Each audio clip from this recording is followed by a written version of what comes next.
Dear students, सो हम लोग NEET 2021 का क्वेश्चन डिस्कस कर रहे थे। 70 तक 51 से लेकर के 70 तक हमने प्रीवियस वीडियो में कवर किया है। 71 से यहाँ पे हम लोग आगे कवर करेंगे। सो 71 नंबर क्वेश्चन देखिए क्या था। Choose the correct option for graphical representation of Boyle's law. हम लोग इस टाइप के क्वेश्चंस को कैसे अटेम्प्ट किए हैं, डायरेक्ट क्लास का क्वेश्चन है ये। सो हम लोग अटेम्प्ट करते थे सर, बॉयल्स लॉ अगर आप बोलते थे कि P is inversely proportional to V या PV is equal to constant, ये होता था अपना बॉयल्स लॉ। अब जब हम लोग ग्राफ डिफरेंट टेम्परेचर पे ये करते थे तो इसके लिए हम लोग क्या करते थे, P V equal to N R T का हेल्प लेते थे। याद है आपको, P V equal to N R T का हेल्प लेते थे। इसमें क्या करते थे हम लोग कि सर यहाँ पे हमको क्या करना है कि ये प्रेशर और वॉल्यूम के बीच का ग्राफ है। प्रेशर और वॉल्यूम के बीच का ग्राफ है। हम क्या करेंगे, इस किसी भी ग्राफ में, ये जो ग्राफ हम खींचते थे हम लोग प्रेशर और वॉल्यूम के बीच का ग्राफ, ये प्रेशर हो गया, ये वॉल्यूम हो गया, ठीक है। किसी एक चीज को कांस्टेंट मान लेते थे अगर अलग अलग टेम्परेचर पे खींचा हुआ ग्राफ है। ये वन ग्राफ हुआ, ये प्लॉट हुआ, ये दूसरा प्लॉट, ये तीसरा प्लॉट। सर ये रेक्टेंगुलर हाइपरबोला होता है, वो तो इसी रिलेशन से क्लियर हो जाता है, P is inversely proportional to भी। तो P is inversely proportional to V अगर हो गया तो वो हो गया ग्राफ रेक्टेंगुलर हाइपरबोला। अब यहाँ पे क्वेश्चन एक्चुअली क्या है कि टेम्परेचर, मतलब ये स्ट्रेट लाइन वाला ग्राफ रॉन्ग है, ये ग्राफ रॉन्ग है, या तो आंसर पहला होगा या तो आंसर तीसरा होगा। अब हम लोग टेम्परेचर का सीक्वेंस देखते हैं, और उसके लिए क्या तरीका था अपने पास कि सर यहाँ पे किसी एक चीज को कांस्टेंट कर लीजिए, आप वॉल्यूम को कर लीजिए कांस्टेंट, और वॉल्यूम को कांस्टेंट करने के बाद प्रेशर और टेम्परेचर के बीच का रिलेशन आ जाता है। कैसे? तो volume constant, number of moles constant, R is the gas constant, तो P is directly proportional to T. कहने का मतलब कि प्रेशर अगर बढ़ेगा तो टेम्परेचर भी बढ़ेगा। अब आप देखिए यहाँ प्रेशर एक्सेस पे ये वैल्यू देखिए, ये वैल्यू देखिए और ये वैल्यू देखिए। अगर हम इसको P1, P2 और P3 मान लें तो P1 is less than P2 is less than P3। ये रिलेशन हमको कहाँ से मिल रहा है? ग्राफ से मिल रहा है। तो टेम्परेचर अगर ये T1 है, ये T2 है, ये T3 है, तो क्या रिलेशन होना चाहिए? तो T1 is less than T2 is less than T3। कहने का मतलब लोअर ग्राफ जो होगा, लोअर टेम्परेचर का ग्राफ जो होगा वो नीचे होगा, हायर टेम्परेचर का ग्राफ जो होगा वो ऊपर होगा। सो हमारा रिलेशन क्या हो जाएगा? पहला ऑप्शन इनकरेक्ट होगा सर।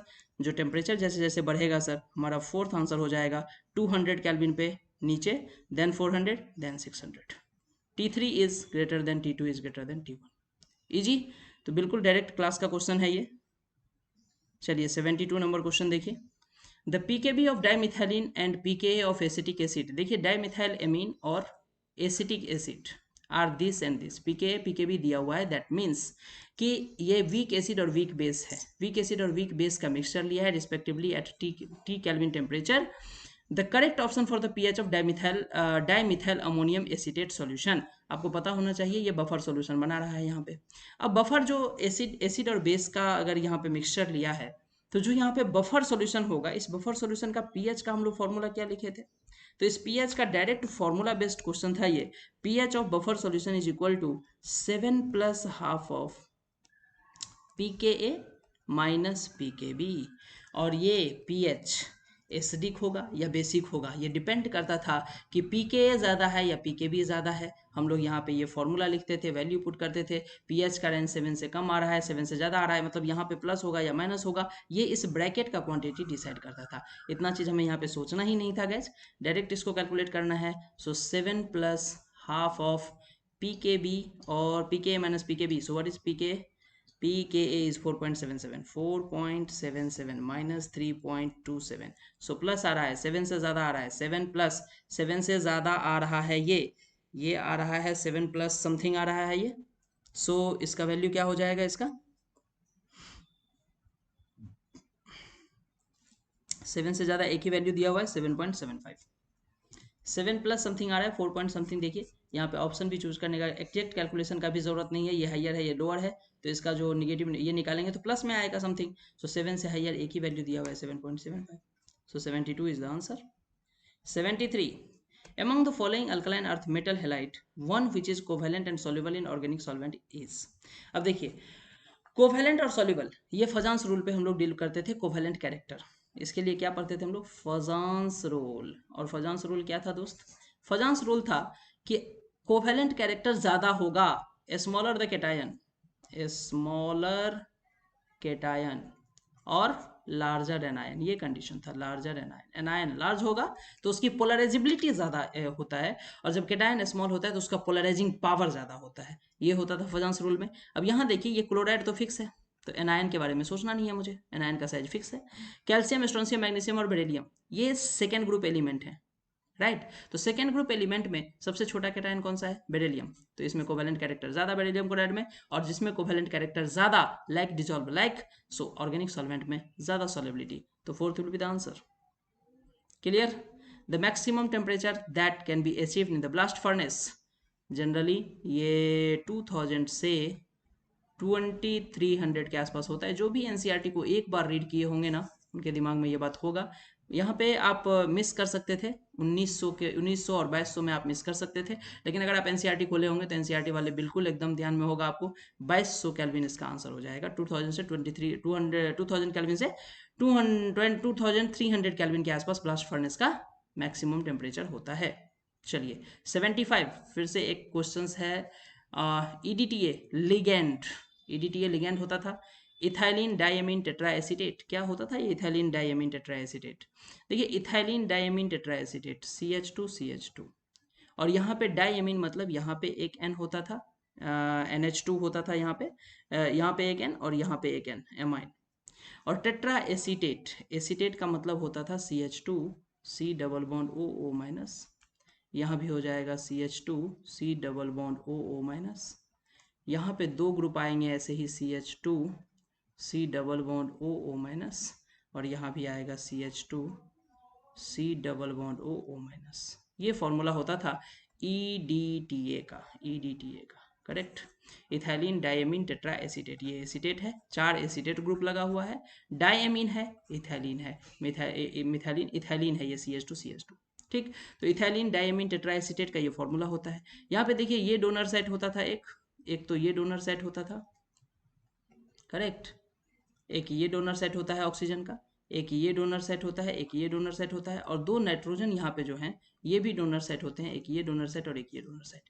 सो दो नाइट्रोजन डोनर सेट है और 4 ऑक्सीजन का डोनर सेट है, 6 डोनर सेट है। तो ये हेक्साडेंटेड लिगेंड है with 4 oxygen and 2 nitrogen donor. First is the answer. Unidentate नहीं, बाइडेंटेड नहीं, ट्राइडेंटेड नहीं। सो हेक्साडेंटेड से ही क्लियर था, हेक्साडेंटेड लिगेंड में ईडीटीए का एग्जांपल पढ़ा जाता है, तो हेक्साडेंटेड से ही इसका आंसर क्लियर था। देखिए 76 में फिर से क्वेश्चन लंबा सा है, इजी सा क्वेश्चन है। The following solution were prepared by dissolving 10 gram of glucose into 50 ml of water P1, 10 gram of urea into 50 ml of water P2 and 10 gram of sucrose into 50 ml of water। देखिए यहाँ पे सब में volume constant रखा है 250 ml correct, सब में volume 250 ml रखा है 250 ml, और सब में जो सोल्यूट का मास रखा है वो भी 10 ग्राम रखा है। तो ये सोल्यूट के मास से आप क्या करते हैं यहाँ पे एक्चुअली, कि जब आप फॉलोइंग सोल्यूट वेर प्रिपेयर्ड, आपको ऑस्मोटिक प्रेशर निकालना है, तो pi is equal to ICRT होता है ठीक। देखिए यहाँ पे आई भी सबके लिए जो है आई का वैल्यू क्या होने वाला है 1 होने वाला है, क्योंकि कोई भी इलेक्ट्रोलाइट नहीं है, सारे ऑर्गेनिक मॉलिक्यूल्स हैं, ये डिसोसिएट नहीं होते हैं। तो आई गया कम से, आर और टी के बारे में कुछ सोचना नहीं है, बच गया सी होता है यहाँ पे मोलारिटी। मोलारिटी का मतलब होता है मोल पर लीटर N/L। तो मोल पर लीटर मीन्स वॉल्यूम तो सेम है, तो बात रह गई मोल की। अब मोल में सॉल्यूट का वेट भी सेम है, तो फिर किस पे डिपेंड करेगा? Weight by molar mass. तो आप क्या करिए कि मोलर मास कंपेयर कर लीजिए, और जिसका मोलर मास ज्यादा होगा उसका मोल्स कम होगा, और नंबर ऑफ मोल्स कम तो इसका मतलब molarity come.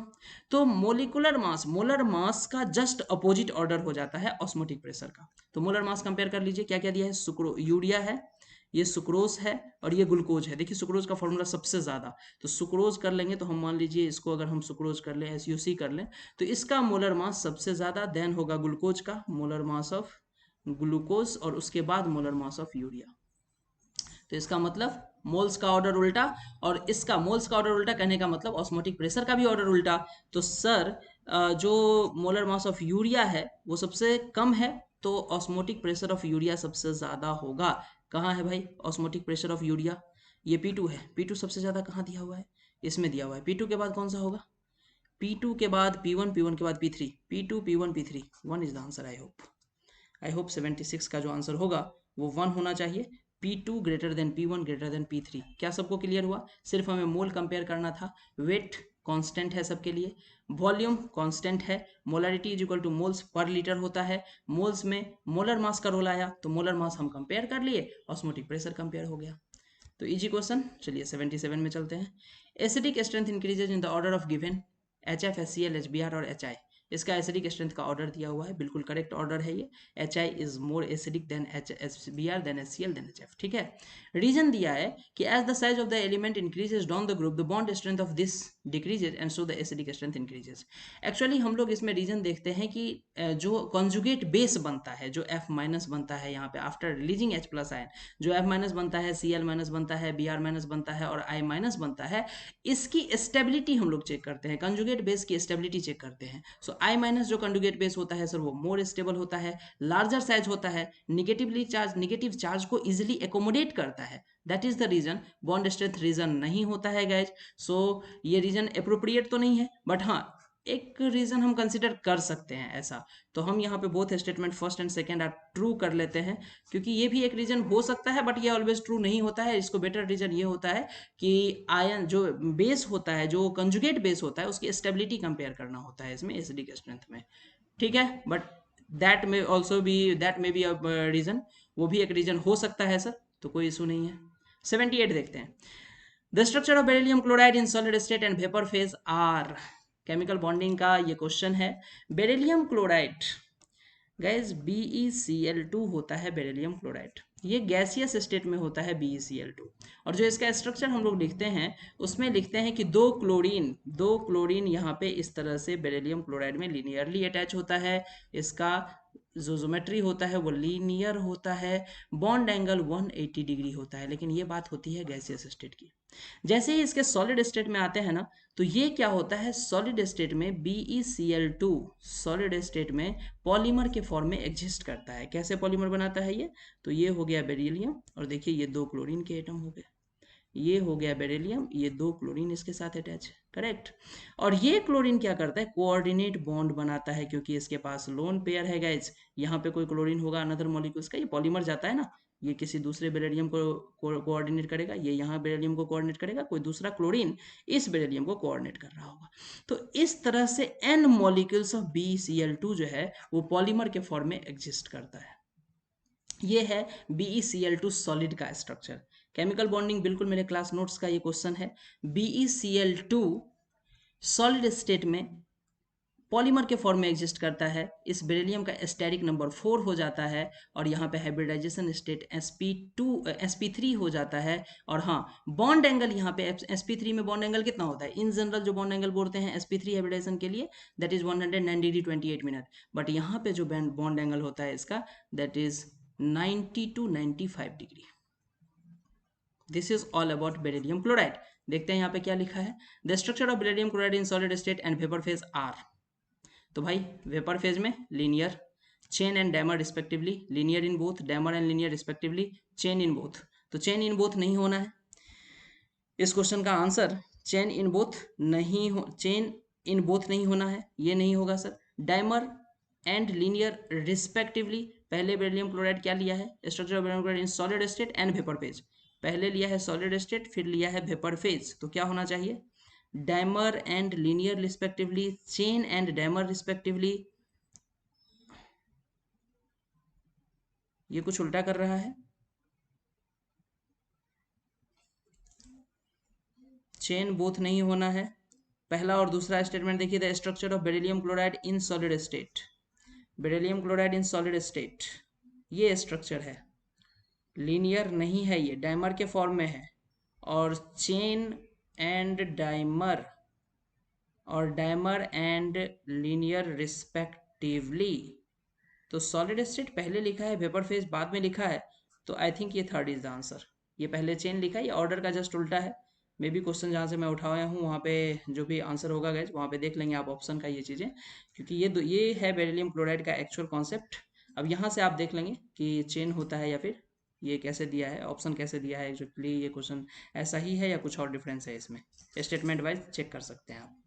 79 for the reaction A to B, enthalpy of reaction is minus 4.2 kilojoule per mole and enthalpy of activation is 9.6 kilojoule per mole. The correct potential energy profile for the reaction is shown in the option. देखिए यहाँ पे ये numerical question नहीं है, ये बिल्कुल theoretical question है। बस आपको सिर्फ ये समझना है कि अगर किसी रिएक्शन का change in enthalpy for the reaction, this enthalpy of reaction is minus delta H, अगर माइनस में दिया है तो ये एक्सोथर्मिक है या एंडोथर्मिक है। और अगर एक्सोथर्मिक है तो गाइस यहाँ पे एक्सोथर्मिक का जो ग्राफ है वो सिंगल ग्राफ मुझे लग रहा है सेकेंड ग्राफ एक्सोथर्मिक का है। यहाँ पे तो देखिए एक्चुअल एग्जैक्टली बराबर इक्वल कर दिया है। यहाँ भी जो है प्रोडक्ट का एनर्जी ज़्यादा है एंडोथर्मिक का ग्राफ, और पहला वाला जो ग्राफ है वो भी एंडोथर्मिक का ग्राफ है। तो यहाँ पे एक्सोथर्मिक का एक ही ग्राफ है सेकेंड ग्राफ, और सेकेंड जो है आपका ये इसका आंसर हो जाएगा। करेक्ट, एक्सोथर्मिक ग्राफ है क्योंकि एनर्जी जो है चेंज इन एंथैल्पी नेगेटिव में गिवन है। सो बस वन लाइनर क्वेश्चन था ये। नेक्स्ट 80 नंबर क्वेश्चन देखिए यहाँ पे, zirconium and hafnium have similar atomic and ionic radii because, देखिए जिरकोनियम और हफेनियम, जिरकोनियम ऊपर होता है और हफेनियम जस्ट इसके नीचे होता है। यहाँ पे लेंथेनाइड कॉन्ट्रैक्शंस आता है, लेंथेनाइड कॉन्ट्रैक्शन रोल प्ले करता है। हफेनियम का साइज बड़ा होना चाहिए था जिरकोनियम से, बट ऑलमोस्ट इक्वल होता है बिकॉज ऑफ लेंथेनाइड कॉन्ट्रैक्शन। तो ये बिल्कुल डायरेक्ट स्ट्रेट फॉरवर्ड एग्जांपल है पीरियोडिक टेबल का। So zirconium Z equal to 40 and hafnium Z equal to 72 have similar atomic and ionic radii because belonging to same group, diagonal, lanthanide having similar chemical properties, lanthanide contraction. Correct. So next 81 से 100 questions को देखने के लिए next video देखिए। फिलहाल अभी हम इस वीडियो को यहीं पे स्टॉप करते हैं। Thanks for watching the video.